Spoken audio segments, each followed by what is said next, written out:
on January 11th. September. September. Right. September. Right. Yeah. We'll probably print another one for January. But I was just wondering. I thought maybe that it might be. Yeah, well, exactly. You were wondering, right? I was wondering, right. Yes.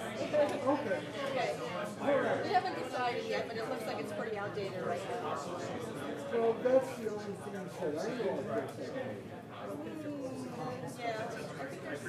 Well, 7th and K is going to close, so that's not going to be a Yeah, time point.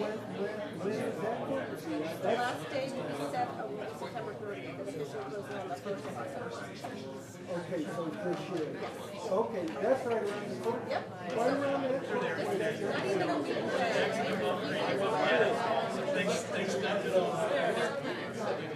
Mark, yes, sir. Just one question.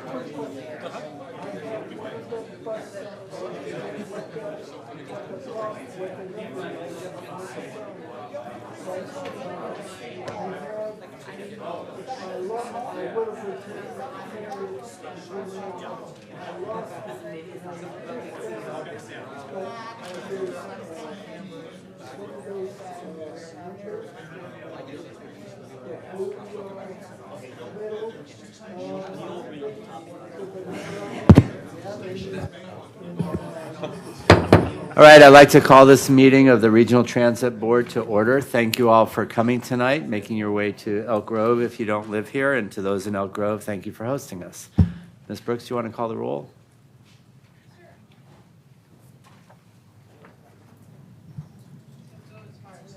My place. Directors Budge, Hanson, and Harris is marked as being absent. Director Hume. Here. Director Jennings. Director McGlashan. Here. Director Morin. Here. Director Miller. Here. Director Natoli. Director Cerna. Here. Chair Chenier. Here. With that, we have a quorum at 90 votes. Mr. Hume, as our host tonight, would you like to lead us in the pledge? Absolutely. Please address the flag. I pledge allegiance to the flag of the United States of America and to the republic for which it stands, one nation under God, indivisible, with liberty and justice for all. Thank you. We're now going to move to public comments on matters not on the agenda. And I have first Mrs. Mayura, who wishes, who can't speak, but I will read her card here. School trippers not stopping for regular riders. Driver claims school bus and will not stop. All school trippers need to stop for regular passengers. Route 227. So we'll pass this on to our general manager and go from there. Arthur Ketterling. And then Robert Copland. I'll be very fast. I'm Arthur Ketterling from Sacramento. And I would like to mention, I know this would be toward the future, but I would like to have the 56 and the 21. This would be both on the weekends and your main holidays. I would like to see the 56 start a little earlier of a morning, and then have the 21 start at Lewis and Orlando a lot earlier than what it does, because I know the first bus isn't until after 11 a.m. On the weekends and your main holidays, and I know on the 21 they go to Mather starting about 6 o'clock on Saturday, but still they don't show it. They don't have any service coming until after 10 o'clock going to Lewis and Orlando until after 10 o'clock. And then, as I said, from Lewis and Orlando, leaving the first buses until after 11 o'clock. And even if it was a couple of hours earlier, that would really help. But I know this is toward the future, but I was wanting to bring this up to you people. And I have a question on, just real quick, on the, I didn't know how to answer it on the card, but on the Measure B, like of us having to vote on the initiative of the sales tax, is that for city and county? Because I was reading was just county. It's the county which encompasses the city. Okay, all right. I just wanted to ask that question. Okay. Thank you. Thanks, Arthur. Mr. Copland, then Mr. Tardigia. And then Mr. Barnbaum. I'd like to talk about those new barrel boxes on RT buses. They don't work that very good because we insert $1. A lot of times the machine won't take the $1 like the old machines do. And as far as that, I talked to some of the RT bus drivers. They don't like them either. They don't work as well as they should. And I've got a few other things to say, but this is more of a city council issue in Sacramento. And that is, if you want better bus service, give places for people to do in all districts of Sacramento. If they're not, if there's nothing to do, they're not going to ride the buses. Thank you. Thank you. Mr. Tardigia.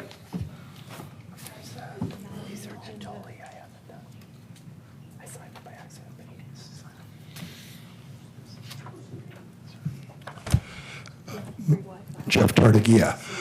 Board, Pat, I wish you would have talked about your little kiosk for e-transit that's on the City Hall site. It's kind of nice in where you actually have a telephone line that you can make a connection. I like to see that. I wish you also could have talked a little bit about what the transits you're going on here in Elk Grove, because you are in the process of realigning apparently 9 lines and dealing with your commuter service. I'm hoping, and the reason I'm bringing that up is because I'm hoping when, should we say, Citrus Heights and Rancho Cordova, that they talk about their service that's going on, if this is going to be a townhouse meeting and if this is going to be continually occurring. The other thing, unfortunately, I don't see Steve around, but you guys are maybe familiar with the Insider. They put this last time a series of articles all dealing with Measure B. And there was, I think, close to 4 or 5 articles in there. I understand Steve Henson is going to write in favor this next time for the Insider. I'm hoping he has 5 separate articles related to countering for what for Measure B in each of these areas should be expected. That's part of my public comment to you. The other thing I will offer is today's experience. I'm hoping that RT didn't also do, should we say, we'll call it, or what am I call it, dispatchers. They were training operators today on light rail. Unfortunately, one of your converted, should we say, light rail vehicles doesn't have the air conditioning working, and it also overshot the ramp. Fortunately, the training officer was able to get me aboard, and I continued on and conducted the rest of the Connect Card routes in getting here. So when we get to the Connect Card, we'll talk about some of those wonderful experiences related to that. I just want to encourage, once again, Steve's not here, but I will say to Hanson, Steve, I know you well on that work up and through there, and I hope you remember that when Citrus Heights has, you explain about your routes, and you also explain about your kind of service that you run through here. The neighborhood bus, that was a nice service today that got me here, and the last time I came, I was able to step out here and get your reverse commute back to Sacramento, and I left here at 5:11, and literally before 5:35, 5:40, I was in downtown Sacramento. So it was amazing to realize why in the world, which brings me to the last thing. One of the things that Elk Groves, I now understand, and I think RT did not do, it's not your fault, Henry, but did not do their homework when they understood why Elk Grove doesn't like to use the light rail. They don't like to go through South Sacramento. You need to fix that by getting more of your, should we say, service. Okay? Thanks, Jeff. Mr. Barnbaum, and then Helen O'Connell and Ed Harris. Good evening, Chair Chenier, members of the board, staff, and audience. Hang on, Mike, 1 second, Thank- sorry. Yes. Who does the timer? I do, since he finishes his name. Oh, sorry. Glad you don't have my name. He'd be there forever. Go ahead. Sorry, Mike. Thank you for having tonight's Regional Transit District board meeting in Elk Grove. And again, like I said, I want to thank all of our special guests on staff and in the audience for coming out here tonight. But one special guest in the audience I want to recognize to you and thank him for coming through all the phone calls, personal visits, emails. The commitment has been made. So I'd like to recognize to you all this evening the Assistant General Manager of Planning and Transit Systems Development for the San Joaquin Regional Transit District. Ladies and gentlemen, please give a warm welcome to Nate Knott. San Joaquin County has been a county we have been going to often, not only through our efforts with the San Joaquin Joint Powers Authority, but in the effort to fight for our NBA basketball team and bring a facility with events bigger than basketball. We were informed through consultation of the team that the region to them is 7 counties. So we have been approached to go through consultation of Sacramento Basketball Holdings to San Joaquin County and all of the counties in the SACOG region. That's why they are the 7th county. We have been in deep conversation with them about the Golden One Center as part of readiness and preparedness, and we will get more into that deeply into the general manager's report. But we wanted just to say they are looking at some things we have addressed to them, especially with the traffic coming to downtown Sacramento. And by the way, in case you didn't know, in the Northern California mega region, the San Joaquin Regional Transit District is the only district offering commuter service, as shown right here, both to the Bay Area and to Sacramento. One of the concepts we've asked them to look at on their service to Sacramento is that it reduce its vehicle miles traveled by beginning and terminating at the Cosumnes River College Station, and then people make a natural transfer to take the train into Sacramento. We know that that would probably require entering into a transfer agreement with SJRTD, which you do not have at this time, but I really thank Nate representing SJRTD tonight, and please give him a hand. Thank you. Thanks, Mike. Appreciate it. All right, Ms. O'Connell. Hello. My name is Helen O'Connell, and I'm representing Dogfight, Disability Organizing Group for Initiating Total Equality. I'm the transportation chair for that group, and I have several notes from that group. One wants to know if you're going to have special rates for groups going to the arena. Can you get group rates for people going to and from work or to other large activities. Another one is expressing concern over security, where someone has, at a light rail stop where someone has lost their life.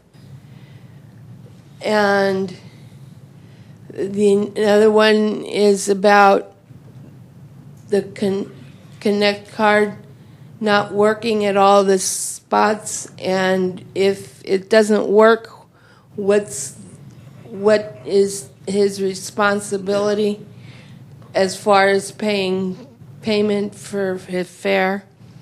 And the RT app ticket issue, Wi-Fi doesn't work in all the areas, so they were wondering if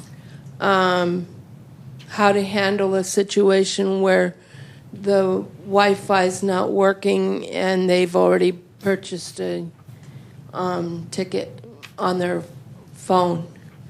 Okay. Thank you. What I'm going to ask you to do, if you could give those questions to Adam right next to you, and as long as we have an email or a way to address them, we'll get the answers back to you. Thank Okay? you. Mr. Harris?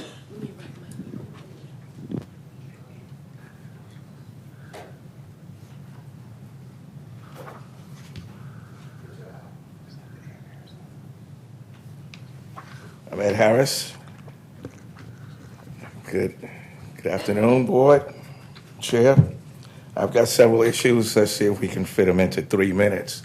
Actually, the questions, but like you mentioned, I should give my questions to the representative. That would be fine. One is the fence at North 12th and North C Street.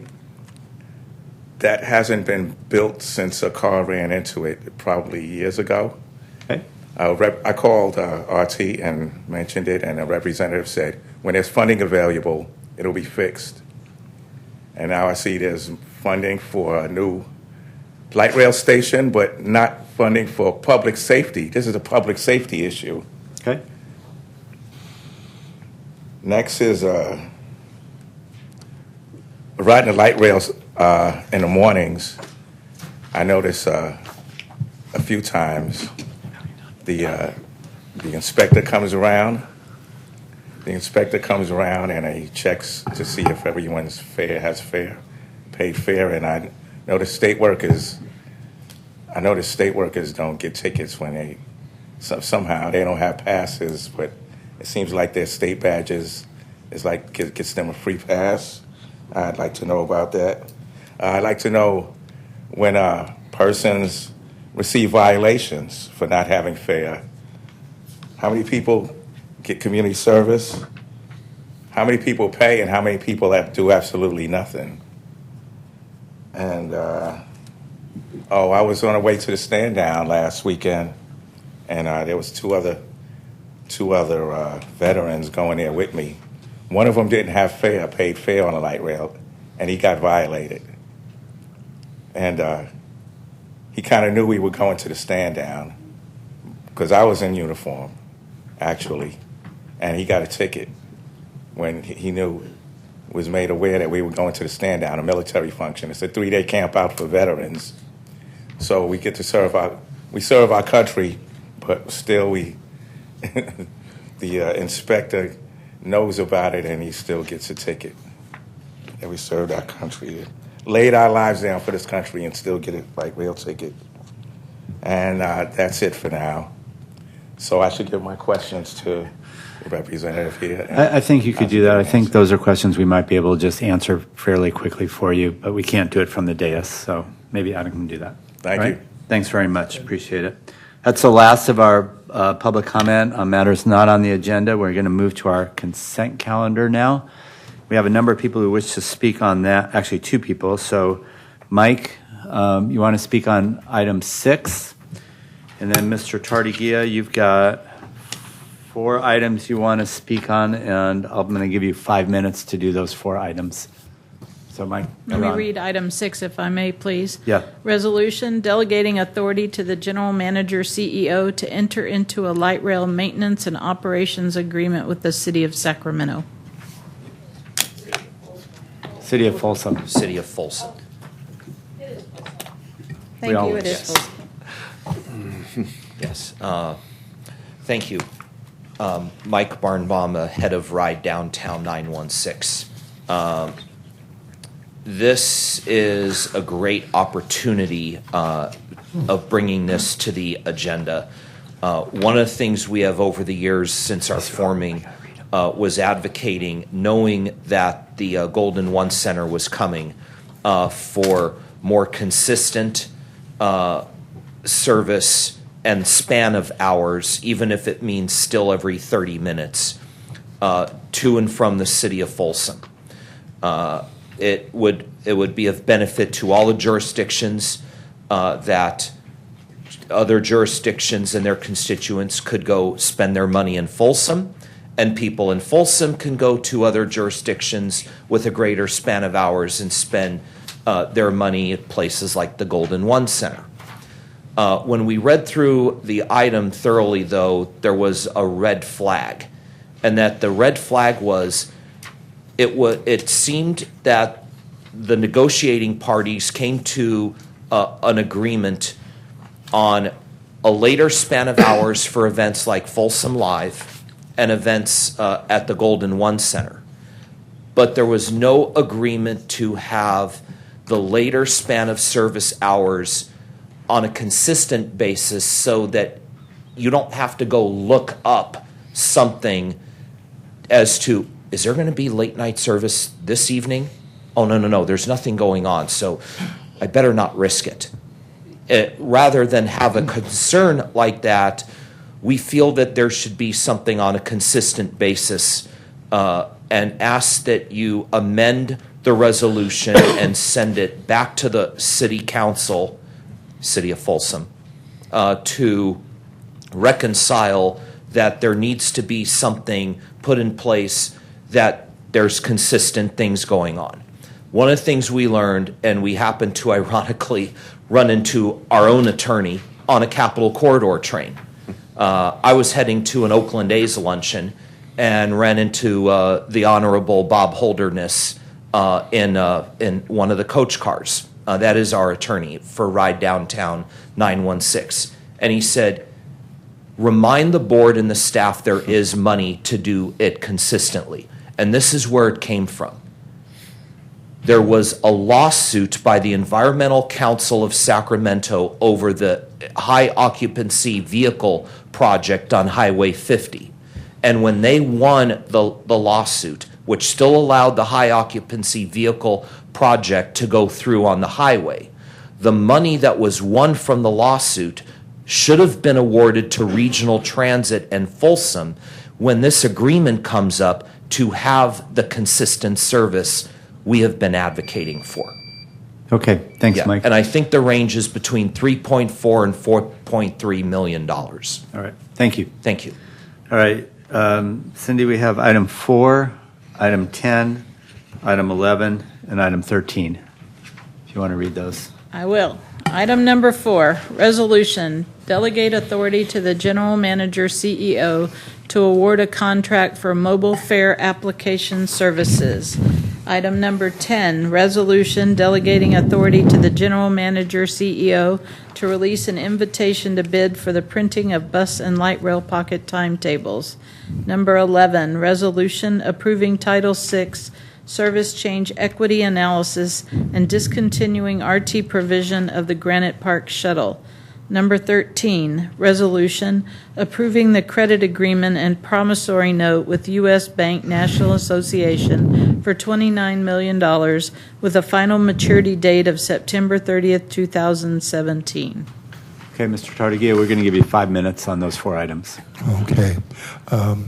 Board, I'm hoping that you know already the answer to a number of these questions, and you've asked them and found them out. But I will start with number 4. We're so interested in revenue, I'm surprised that nobody has talked about, like, the alert system. Apparently we're not hearing? Okay. Okay. Can you guys hear me correctly now? Plenty good. Okay. Anyways, regarding number 4, as you delegate, again, unfortunately with Steve not being here, is it seems that you're going to the format of once-a-month meetings. You're more and more of these things you are having to delegate to your general manager. I believe your general manager knows about some of the problems with the mobile fare application, and I'm wondering if any director yet has heard any comments about the alert system. The phone app works okay. The thing that requires a computer internet service has dead spaces. Please, someone needs to, when you say it's not the cellular phone service that needs to be checked, but it needs to be determined what will run the appropriate app, because it leaves your ridership doubtful when they use an app and they cannot communicate. And then they push the red button for the phone to get through there. That is number 4. Number 10.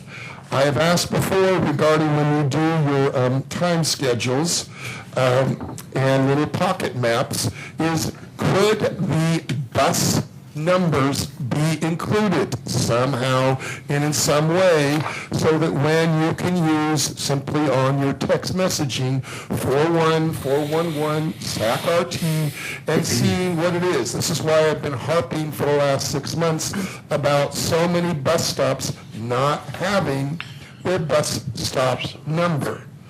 So again, I offer, hey, is it possible when you redesign these new things, can it be examined and find out what is the cost, since you apparently believe a 5-year contract and you should be able to save under $235,000 on that. Question number 11 is, it looked like you had a shuttle service that ran for almost 12 hours every 15 minutes. Did anybody see the single comment that was read about it? Because there was only one comment made about dealing with discontinuing, and even those, apparently the county is providing the service so that local courts and or the other locations will have apparently 15-minute service. That's remarkable. What also note on there is rugby tournaments take place. Not just soccer matches take place in that area, and a lot of practice field is used. That's not noted. Granted, once again, the population demand and everything else may be a different audience that we're talking about. Let's see, number 13. Been monitoring that, and for quite some time. It used to be that it was explained that that was something that was done because you had a problem where the federal money didn't come in until October. Well, it's almost October now. Is that why we have this agreement? And we've had a number of statements where interest rates have been kind of not always in the budget. Is in the budget how much money this is costing us included and broken out as a line item? I just know if you guys know it, I'm happy. If you don't know it, I'm not happy that it's not disclosed to the public how much this is costing RT. And that's my public comment. I will comment on other things as it comes up in the agenda. Thanks, Mike. Jeff, I'm sorry. All right, that's it for public comment on these items. Approval I have a motion of the consent? by Mr. Miller, second by Mr. Hume. All those in favor signify by aye. Aye. Opposed, abstained, motion carries. And Mike, we'll have the general manager take a look at the consistency issue and see if we need to do something on that. Okay? Motion carries at 90 votes. Next item is the general manager's report, item number 15. Mr. Lee.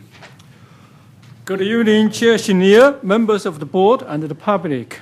I first want to thank our Elk Grove City leadership, from mayor and the city council members, especially our board member Hume, and the city manager and the transit manager of the city of the E-Train for hosting this meeting at this beautiful city hall. A very brief update. First, 2 weeks ago, Laura, Tim, and I attended American Public Transportation Association APTA's annual meeting in LA. The annual meeting provided over 100 work sessions to share the best industry practices and recognized best performing transit agencies and individuals. Lots of board members attended this annual meeting too. During the award ceremony, I was honored to sit with the team from the Jacksonville Transportation Authority to receive the highest award from APTA, the Outstanding Public Transportation System, for its numerous successes over the last 3 years. If you see the picture from the left, that's the vice chair, then the chairman, then the CEO, then the board treasurer, then me. It is RT team's hope and determination that a couple of years later, SAC-RT will seek such prestigious award from the APTA, and we are hopeful. And while in LA, I had the opportunity to spend some time with Federal Transit Administration's acting administrator, along with over 12 FTA headquarters top senior members, to share information on RT's priority projects and significant improvement transformations we have made. I was very pleased to know that FTA senior leadership were actually extremely knowledgeable about our progress, and they are very supportive and instrumental in our priority projects.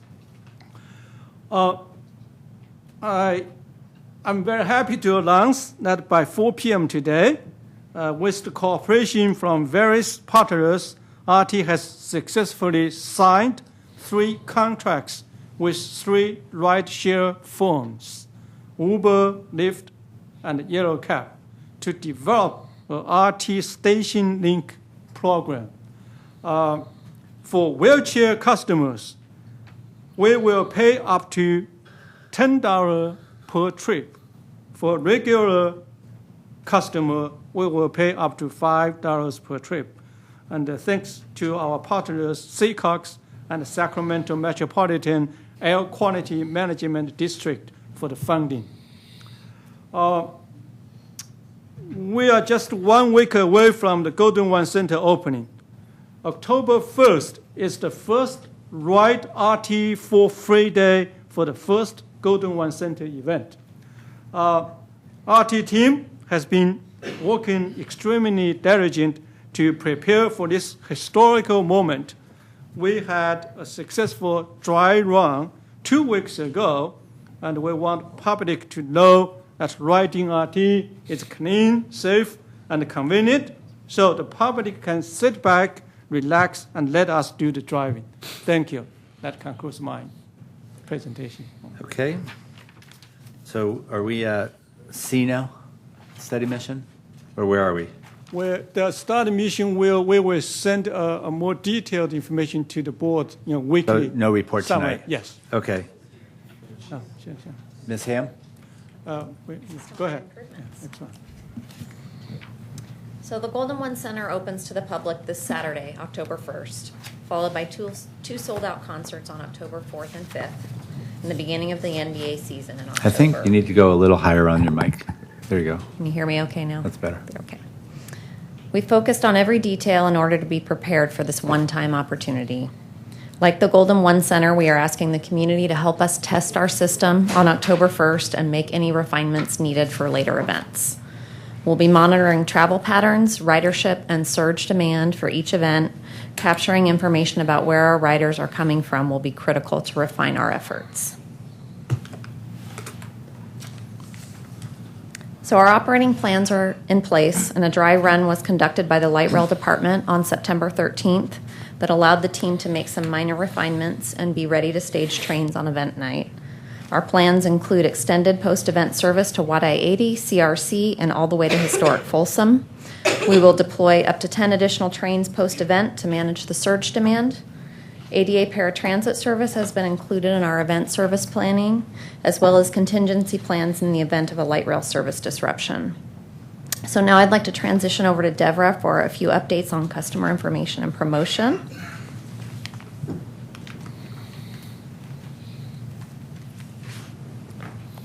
Good evening, Chair Chenier and members of the RT Board.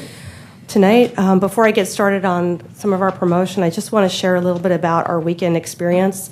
We staffed a couple of events.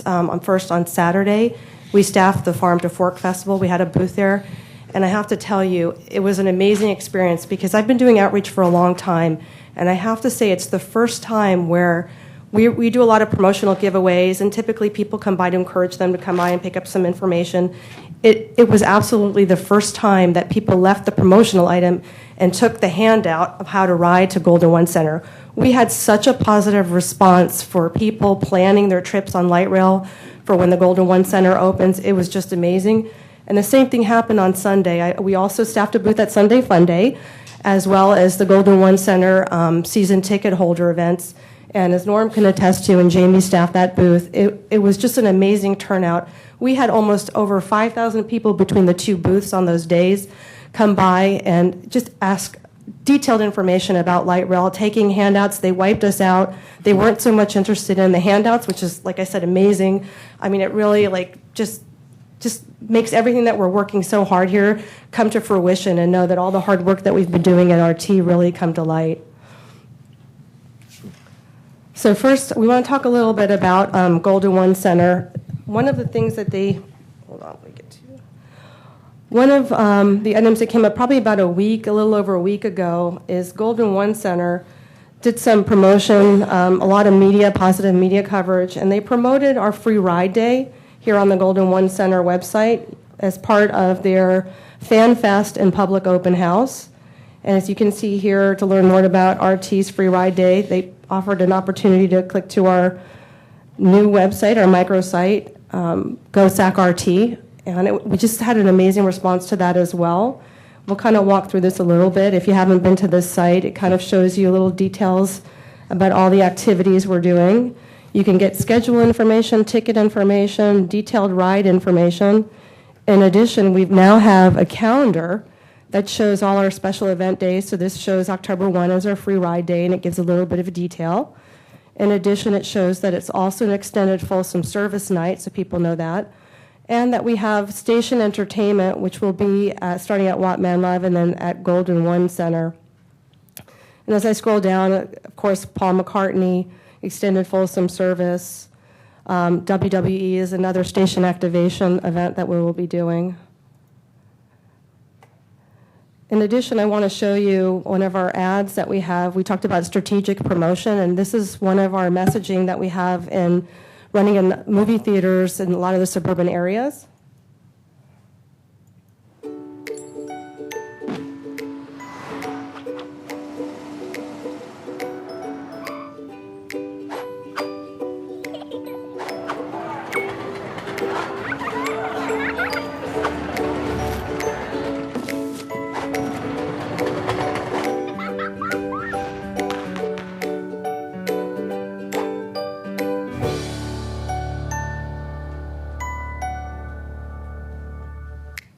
It's all our key messaging.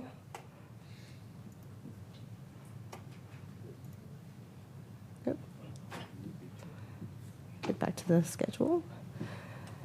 So some of the information and a lot of the promotion has to do with our station activation. As I mentioned last time, the partnership with SACOG. Our first event will be our WWE on October 9th. In addition to the Golden One Center Free Ride Day, which we're going to have a pop-up park inside Golden One Center, so please stop by and visit us. We're trying to encourage more ridership. We'll have tons of brochures and information to give out. As I mentioned, on October 9th will be our WWE event, which will be at Roseville Road, which will include sumo wrestling, video game truck, followed by station activity at Sunrise Station for Maroon 5, which will include a singing competition, so you can test out your vocal cords.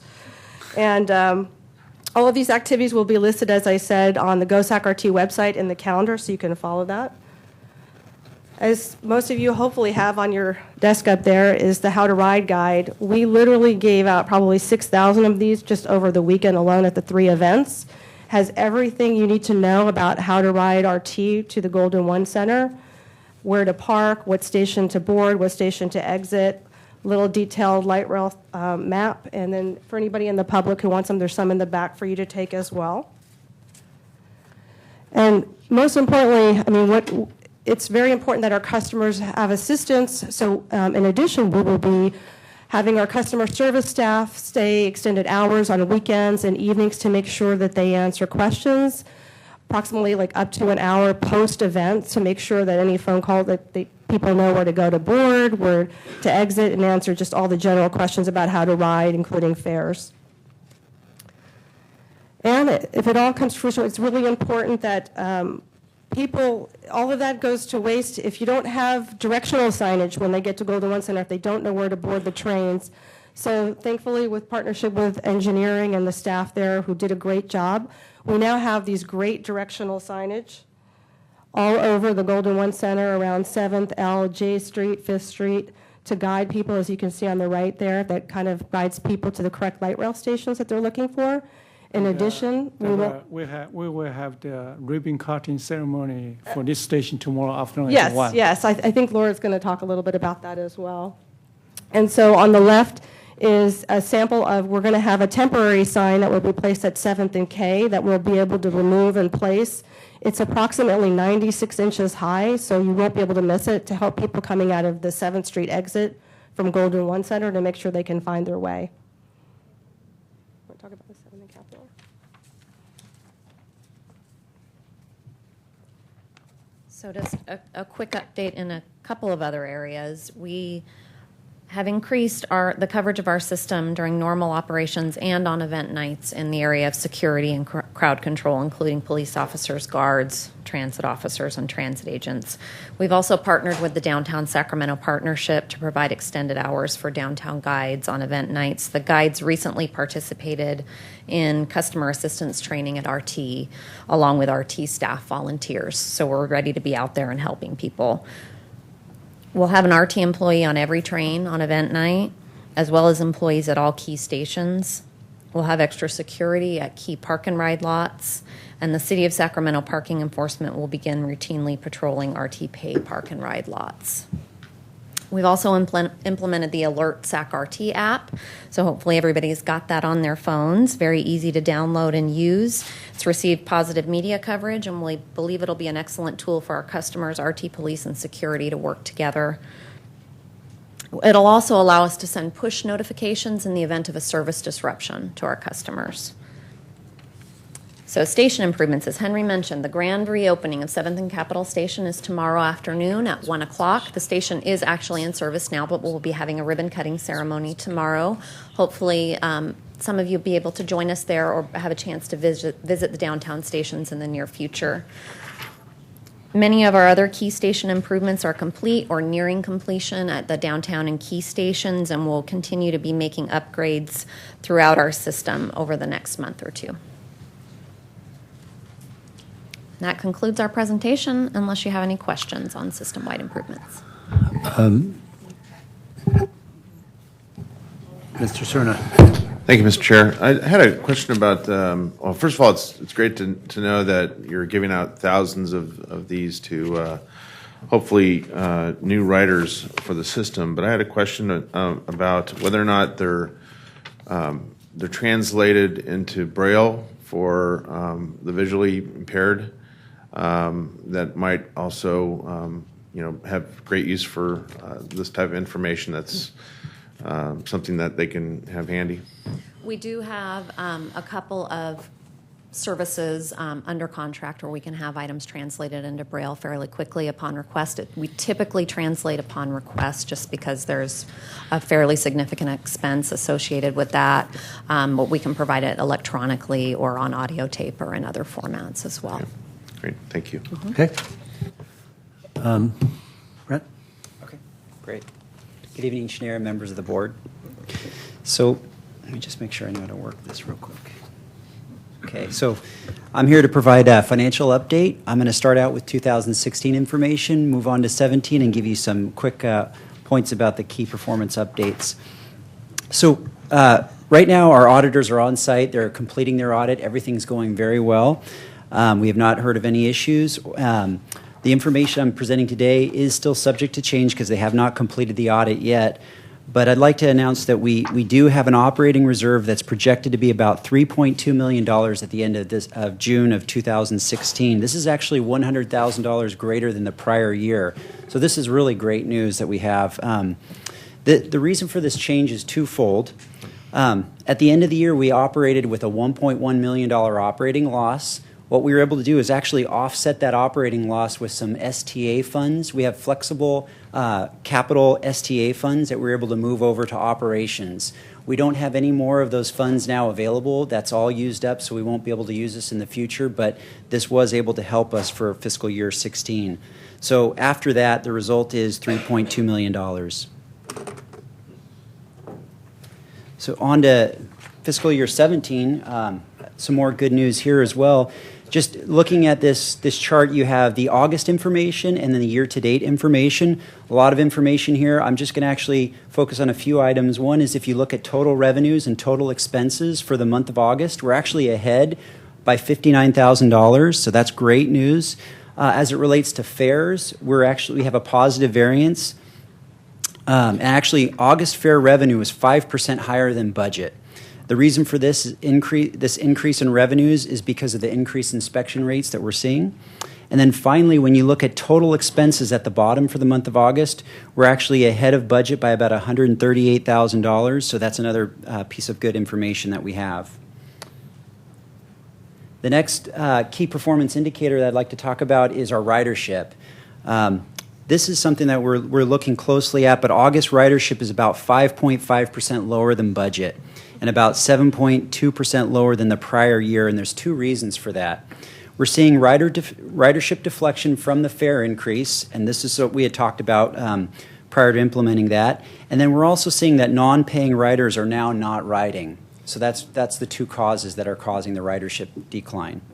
So we're going to continue to monitor this, and we're going to focus on this. This is our next area of focus. And then the next thing I'd like to talk about is the fare revenue comparison. I mentioned just August actual numbers to budget was up 5%, but also what we look at is in that August chart, you'll actually look at August of 16 compared to August of 15, and you'll see that it's gone up 17%. So this is a great sign. We're seeing a good trend. Typically, we like to see about 3 months before we can really say this is a positive trend, but 2 months of data is still really good information. And we're Brent, if I could ask a quick question, just the fare increase was already baked into the budget numbers. Yes. So these increases that we're seeing in revenues are above what we expected from the fare increase. Yes. So we've more than made up for the diversion part. Yes. Okay, great. Thank you. And then just the last slide I'd like to touch on is our fare recovery slide. This is actually great information because this takes into account the fare revenue increase and how we're doing from an expense side if we're keeping our expenses tight. And as you can see, our budget for August of 16 was 20.9%, and our actuals is 22.2%. So we've exceeded our budget. This is a great trend, and we're getting closer to that 23% goal that we have mentioned when we talked about fiscal policy. So all this information right now is looking really good. Great.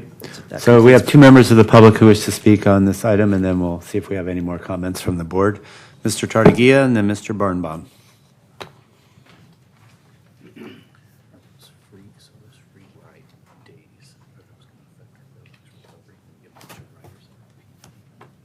That's a good question. I hope not. Jeff Tartagia, Chair Chenier, and Board. I think he's answered one of the questions, but I'm hoping that what the question was going to ask was related to there's been that number about fare evasion. And it seems like now you may be able to track for a little while and say with what has gone on in regards of ticketing issues and addressing that problem of indeed how much, he said percentage, is how much in a sense real dollars is that new fare revenue. And whether with over 3, 4 months and 6 months. The other thing that strikes me is we have changed our location from Meadowview to CRC. And question mark is how much has that change affected revenue and or regarding should we say, transfer of people that before were using Meadowview, now using CRC as a site. And it seems to me like he's alluded to, there's a possibility that information might also be possibly tracked in the future to see what has changed in that trend of where the end of the line was Meadowview. It is now CRC that is being utilized. It's been said before that ridership has not overcome what, in a sense, was cost, but just would like to see whether that could be something. And I think that is a figure that might be interested, you board might be interested in determining, knowing what has that change reflected. The primary reason that I was up here was dealing with going to be your RT calendar. And one of the things, again, if Steve were here, Henson, yes, was here, I would reflect upon that over the last few years, if you note, board, when is the last time you have had a mobile accessibility committee report? They went to once a month meeting and had before that meetings and community meetings. See how effective it's been and what has gone on. You are now going to make most of it with the monthly meeting. Most of it is going to be the general manager because things happen much quicker than that time period. And I believe you have on the calendar there that the next MAC meeting is in October. Please note that mobile accessibility changed back to being needing full meetings. And so I believe you please confirm that they're meeting that first Thursday in October as well as the first meeting in November. Okay, thanks, Jeffrey. Let me just announce, as Mike, you're up next, come on up. We have a shuttle that's going to be leaving at 7 o'clock back to CRC if anyone needs to catch that. Okay, and it'll be right outside. Is that correct? Bye-bye, Pat. You're up, Mike. Outside and to the right. My car is here, so that's a problem. Go ahead. They're going to be quiet right now. Sure. See, there you go. Thank you. Mike Barnbaum again, Ride Downtown 916.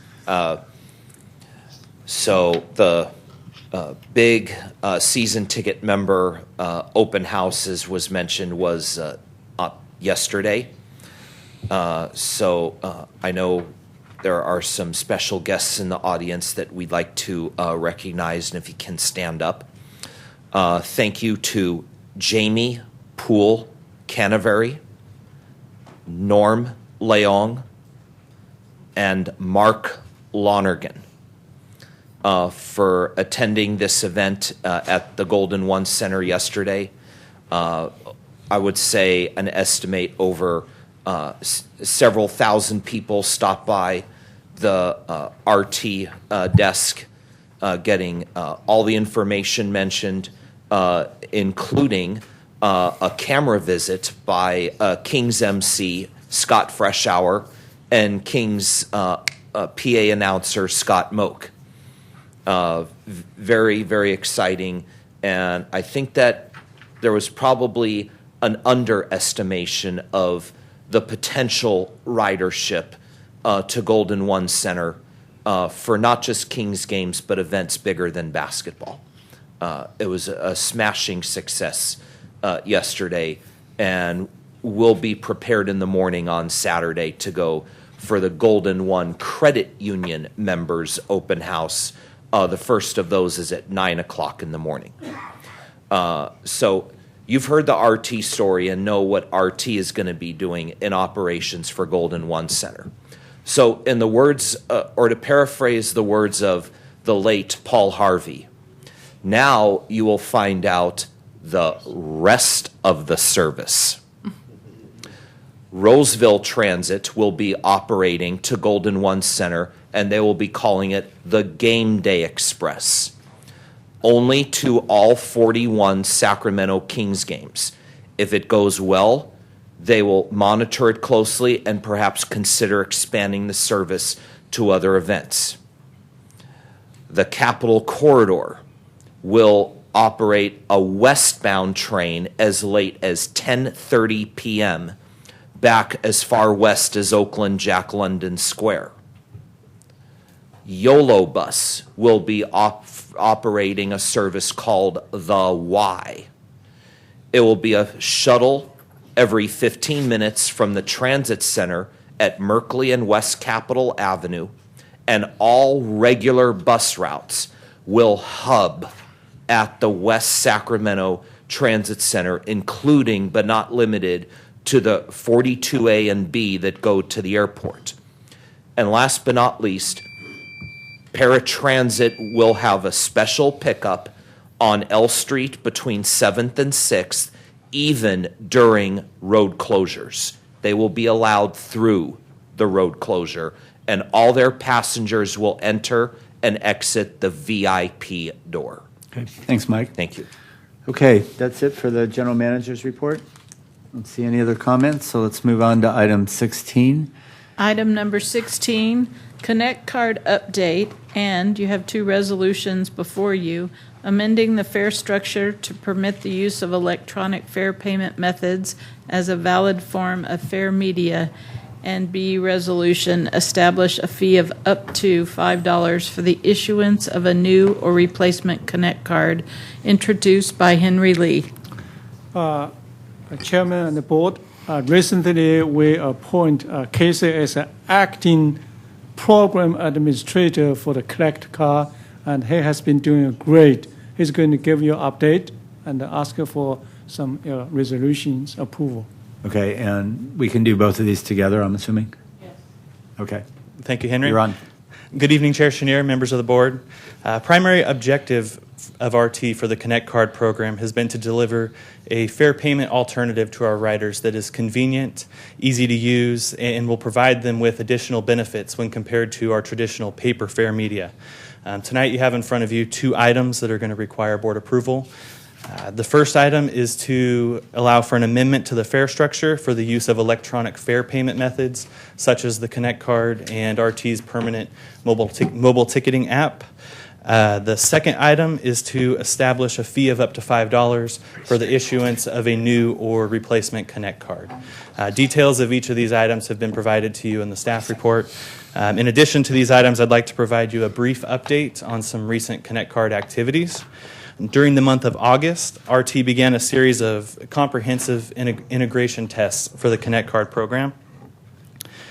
These tests were designed to gauge the system's performance during normal service activities, so testing participants boarded in-service buses and visited light rail platforms during normal service hours.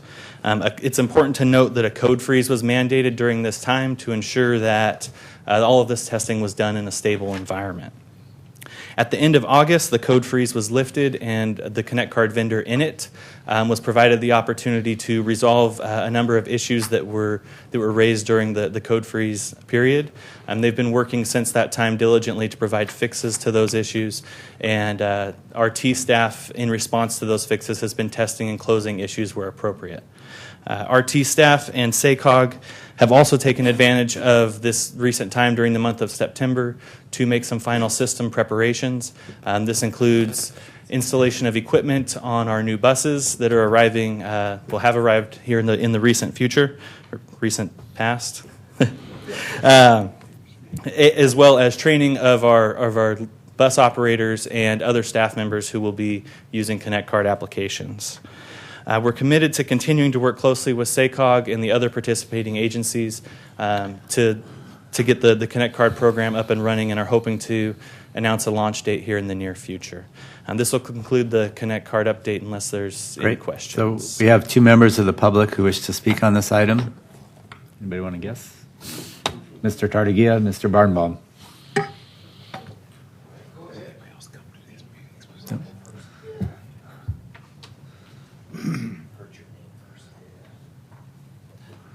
Hi, good evening. I have been a Connect Card tester for the second half of last month and all of this month. And whenever a problem was encountered, albeit minor, it was more of just pause, let the machine do its thing, try again, and then it would work. I've only had one issue where a bus was working in the front, the machine was not turned on in the back, and was questioned, why are you exiting the bus in the front? And mentioned the machine back there says is just a red screen. Could you please put in a maintenance work order to alert the folks that work on that in the middle of the night to do so? And then the operator was a little bit more sympathetic and complimentary and said, yeah, did not realize that. Thank you for bringing that to my attention and to our agency's attention. So all in all, the testing has gone pretty well. Very few, if any, bugs. And I would hope to, if the consortium is willing to go out and test it on other systems, I occasionally use Roseville Transit, E-Tran, which I did ride Route 52, by the way, from Sacramento to Elk Grove to attend tonight's meeting. YOLO Bus and South County Transit, which is the link between both of the regional transit districts, Sacramento and at Casunas River College, and San Joaquin Regional Transit District at the Lodi Transportation Center. So I'd be more than willing to do it, and I know the person, another person to recognize it in the audience tonight, has been complimentary to respond to my text messages and is in attendance today. And so want to put a big thank you out to the Honorable Roger Thorne, Information Technology Director at Sacramento Regional Transit District. Roger, if you could please stand, and everyone please give him a hand. Thank you. Thanks, Mike. Those are my comments. Appreciate it. Mr. Tardigia, you have the last word on this item. Well, likewise, Board, I will say I also was the tester, and what I will offer, like when I 15 days, 2.5 years ago, went through and did it and discovered twice as many problems, this time, through whatever you might say, it's been far more, should we say, helpful in hearing back answers. And that's where I thank Roger. And when things have come up, I have quickly made sure that an email is sent so that something can be addressed. And when there's something I feel like if a driver has no clue, I have sent it also to Mark Lonigan, because that shows me that there's some training that needs to be completed. But one thing I will say is, since both of us have done this testing before, I will encourage you to think about the fact that when you pass out in the soft, should we say, Connect study, is you offer some better instructions. Neither time was I offered any instructions, period. I just, one, had used a tap card before and moved some of the other issues and problems that could develop, and also what, through there. And I'm saying to you, for most of Sacramento, I suspect that tap card, other than a state employee, is a new thing. And so suggest that you need, when you send it out, and you have the means of knowing the problem. Because several things seems to be where the device is put is not always clear. Okay, is that what needs to happen? You're just too close. Oh, well, sorry about that. Tell me I'm too close. Sorry, guys. But with the Connect card is just some instruction and some of the devices. You have to do them multiple times. And otherwise, once again, you aren't certain what's the result through there. Mike and I have done this now a couple of times, so we know what to expect and look and see and watch what changes. And we've done some of the photography and everything else so that quickly Roger could see what the problem was, and I appreciated some of the things he came back with me to alert me of what we could resolve for the new buses, as well as some of the things utilizing. Finish this part, I may go back and check what the rest of the gold line needs to be checked with the Connect devices. Great, thank you. Okay, seeing no comments, this is an action item. I will move both resolutions. All right, we have a motion by Mr. Hume. Second. Second by Mr. Jennings. All those in favor signify by aye. Aye. Opposed, abstained, motion carries unanimously. Mr. Cartwright, whatever you did to get this job, congratulations and good luck with it. Item 17. Okay, first, the motion passes at 90 votes, and item 17 is Paratransit, Inc. Board of Directors meeting summary in your packages from the meeting of September 15th. If Director Natoli has anything further to add. Nothing further to add, Mr. Chair. And there actually was another meeting last week, and Directors Hume and Natoli were there, so we had a couple of meetings this month as relates to a personnel matter.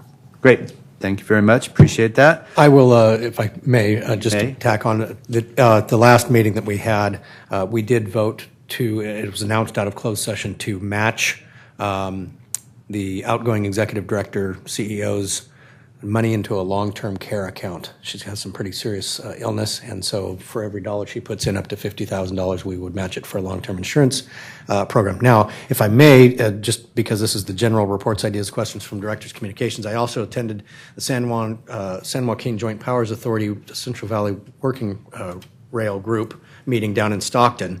A lot of different folks from different agencies, elected staff, all the way up and down the valley, and as well as Chad Ellison, who is the Deputy Secretary of Transportation for Cal STA, who is working very closely with Union Pacific right now to try to negotiate how to prioritize capital dollars in the near and long term on the Fresno sub and or on the Sacramento sub, which is the two main rail lines that they control.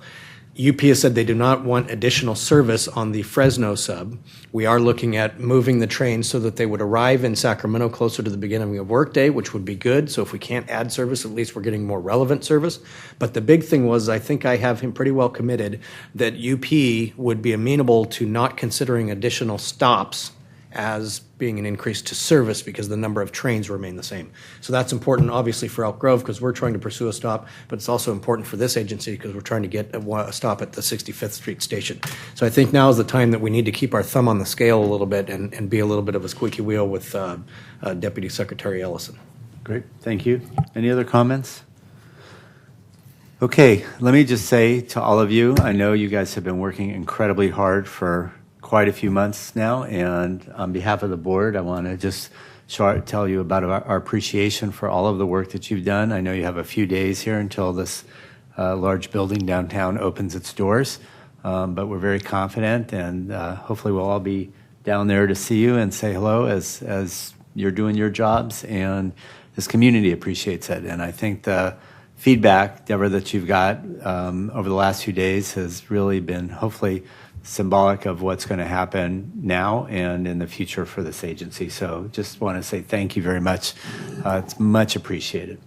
Mr. Natoli? Yeah, I just did what you said, but I just was curious, did RT get an interior pop-up for the McCartney concert inside that night? No, we just have the pop-up park for the public event. Oh, so you don't get admission in there to... No, unfortunately, no. If you could work a deal, I would be willing to go. Okay. I'll wear my RT pin to the concert if that helps. In support, is that? All right, so we are done with the open session. We are going to go into closed session. It should be, I think, fairly quick here. Through this door, we will not be reporting out anything, so thank you all for coming down tonight, and we are publicly adjourned privately in the other room. Ms. And Brooks? technically, I need to read the closed session item before you recess. Read it. Shh. Public employee performance evaluation pursuant to Government Code Section 54957, titled General Manager CEO. Also, for those, the shuttles will be outside shortly and will be departing shortly. Thank you.